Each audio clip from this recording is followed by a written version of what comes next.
নির্বাচনী প্রচারণায় নজর কাড়ল লোকজ লাঠি খেলা, যা উপভোগ করতে জড়ো হয়েছেন স্থানীয়রা। নির্বাচনী প্রচারণা ঘিরে তৈরি হয়েছে এক উৎসব মুখর পরিবেশ। ব্যতিক্রমী এমন দৃশ্য দেখা গেল নোয়াখালীর দ্বীপ উপজেলা হাতিয়ায়। ২৫ জানুয়ারি বিকেলে হরুনি ইউনিয়নের বিএনপি মনোনীত ধানের শীষ প্রতীকের প্রার্থী মাহবুব রহমান শামীমের নির্বাচনী প্রচারণার অংশ হিসেবে এই আয়োজন করা হয়।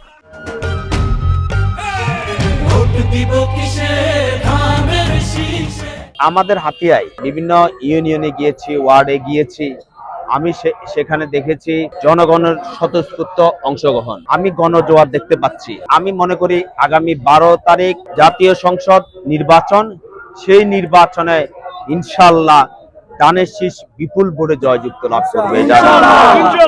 লাঠি খেলায় অংশ নেওয়া অধিকাংশই পেশায় কৃষক।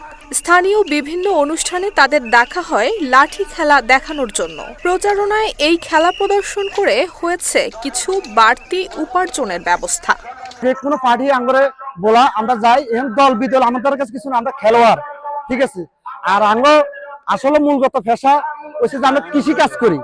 তো যে কোনো এবং লোকে আমরা ডাক দেয়, যাইলে আমরা প্রার্থীরা ডাক দিলে আমরা যাই, ওইখানে যাই আমরা একটা লাঠি খেলা এবং ওগুলো আনন্দ দিই। আমরা একটা সংগঠন তৈরি করছি, এই সংগঠনে আমরা ১২-১৩ জন লোক আমরা এই খেলাগুলো শিখছি। লাঠি খেলা বা এটার শরী খেলা বলা হয়।